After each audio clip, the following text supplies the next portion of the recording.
Mornings, okay, that first stretch, those first sounds. Look, some people love them, full of energy, right?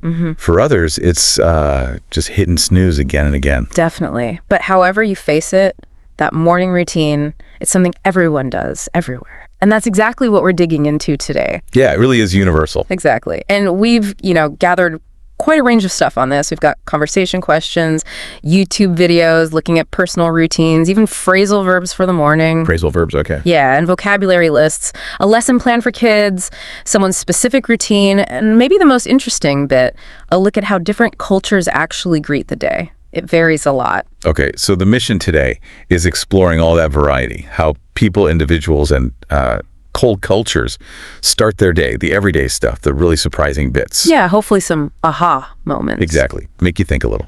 All right, let's jump in. First things first. Waking up. What are those sounds, that pull us out of sleep? Well, the obvious one is alarms, right? Almost everyone uses one. But one source mentioned the sound of a baby crying. Yeah. Good point. Which straight away shows how, your situation, your life stage completely changes your morning. And then there's that big divide. Yeah.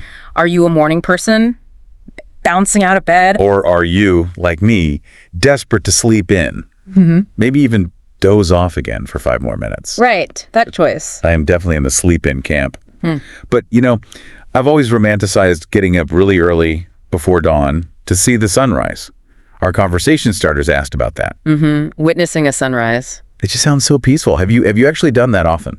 It has a certain, unique calm, but it's quite different from what's probably more common as a first move. Reaching for the phone. Reaching for the phone, exactly. Though some people stretch, more mindful maybe, or just make a beeline for the bathroom. That first action seems kind of key. And the language around it is interesting too. That YouTube source on phrasal verbs, it gives us words for that groggy state. You wake up. Hopefully not, because the alarm goes off too jarringly. Yeah.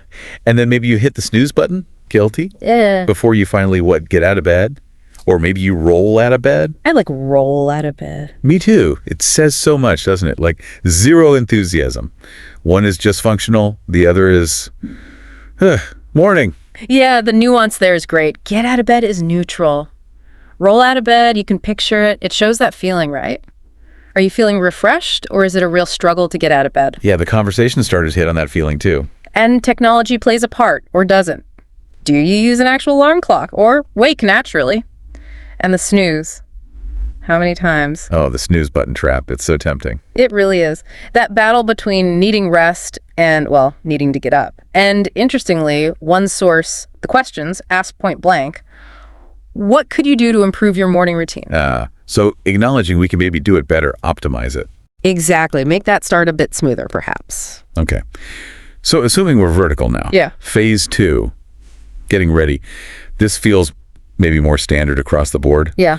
But still, I bet there are differences. For sure. The basic actions are pretty common. Showering, brushing teeth, washing your face, dealing with hair brushing, combing, styling. Right. Then maybe putting on makeup, contacts or glasses, and obviously getting dressed. And more phrasal verbs. We wash off our face, maybe wash out the sleep from our eyes. I like that. Evocative, isn't it? Yeah. Then you put on makeup, put on glasses, but you put in contacts. Little difference there. The action, yeah. Hair gets brushed out. Maybe you take out braids, then you tie back or tie up your hair, pull back, pull up using a hair tie. For a ponytail or pigtails. Lots of options. And even the simple stuff. Put on toothpaste, spit out, put back the toothbrush. Clear steps. Then choosing clothes, pick out what to wear, maybe hang up rejects. And finally, get dressed or put on clothes. The big umbrella term is just get ready, right? Yeah. Exactly. And again, English has these neat, specific ways to talk about making yourself presentable. It's amazing how many tiny steps there are. And, those which do you do first? Questions from one source were interesting. Shower first or teeth first? Yeah, or exercise then shower, or shower then exercise. These little choices probably say something about us, right? What we prioritize, feeling clean before or after something. Could be efficiency. Could just be personal preference, what feels right, little micro routines inside the big one. Okay, phase 3. And this is where it gets really diverse, I think. Breakfast. Absolutely. This is culturally fascinating. We have our sort of standard list, maybe. Tea, coffee, toast, butter, jam, cereal, milk. Scrambled eggs, bacon, maybe fruit, smoothies, Yogurt granola. Pancakes for a treat. Can't forget pancakes. And yeah, there are phrasal verbs for making it too. You heat up water, Pour out the tea. fill up your mug. And if you're actually cooking something, you might whip up breakfast. Ah, whip up. That implies speed and a bit of creation, doesn't it? Not just like cutting fruit. Exactly. You wouldn't say you whipped up a banana. It's for things like eggs, toast, something you make quickly. And some people still set the table properly, plates, cups, the whole thing. But yeah, this is where the global view really opens things up. Breakfast traditions worldwide. It's an amazing spectrum. Let's do that world tour you mentioned. Japan first. Right. Japan often starts with a hot bath, the ofuro, very relaxing. Then grilled fish, miso soup, rice, green tea. Very traditional centering. Interesting how many start with warmth. That bath or soup. Brushes kasha later, like easing into the day with comfort. Definitely a theme. Contrast that with India, often more inward-looking first. Yoga, meditation, followed by that lovely aromatic chai. Cha. Then Brazil, much more energy. Right. Strong coffee, cafezinho, and those cheese breads. Pão de queijo. Maybe before hitting the beach. Sounds about right. Sweden, they have fika, that coffee and pastry break, which can be a morning thing too. And in winter, light therapy is common. Light therapy, right. Morocco, sweet mint tea, and maybe exploring the souks, the markets early on. Very sensory. Very. Italy, quick, social. Espresso, a cornetto, like a croissant, often standing in a bar, chatting. Down under, Australia may be surfing first.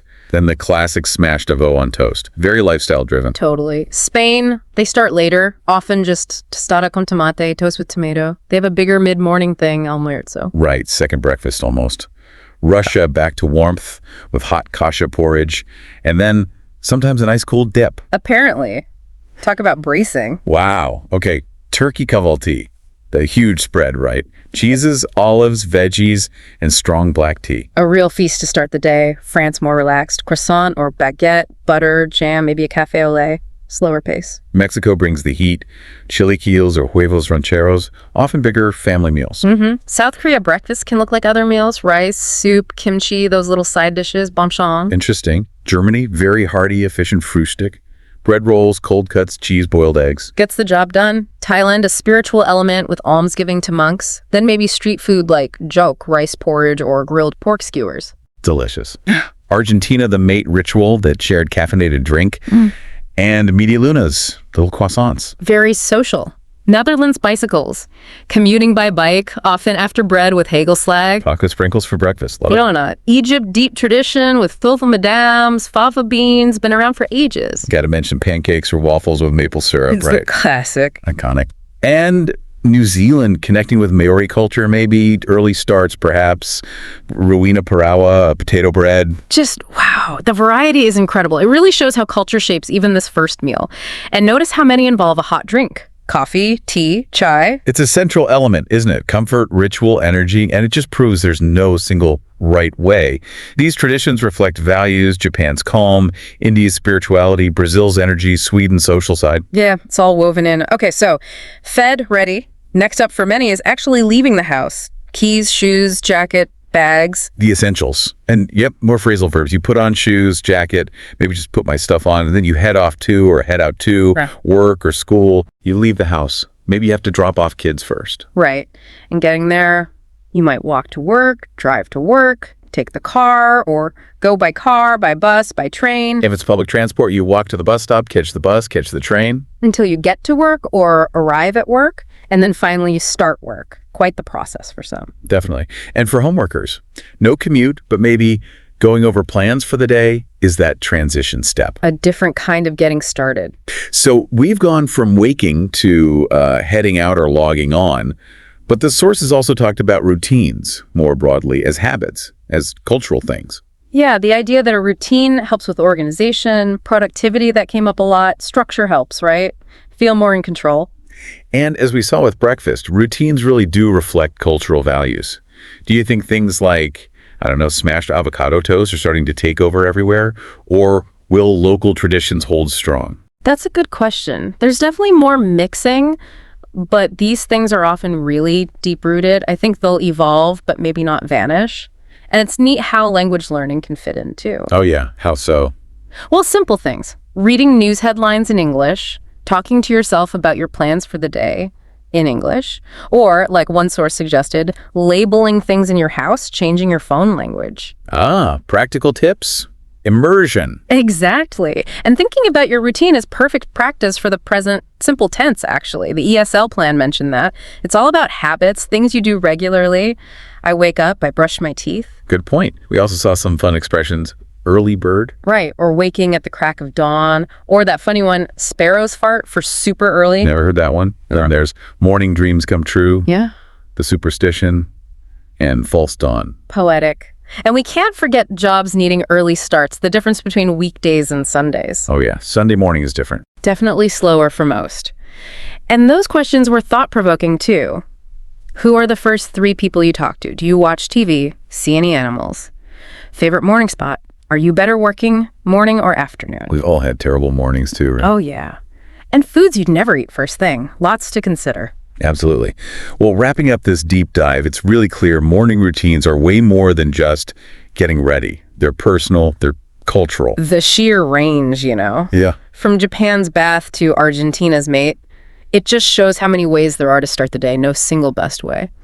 So next time morning rolls around for you, maybe take a second. Think about your own routine. What's essential? What do you actually like? Could you tweet anything? Are you a snoozer or straight up? Be interesting to know what listeners do. And maybe think about this. Could learning about these global habits inspire a small change in your own routine? Something for well-being, maybe? A new perspective? Trying a different country's breakfast idea? Or just a moment of quiet? The possibilities, like a new day, are pretty much endless.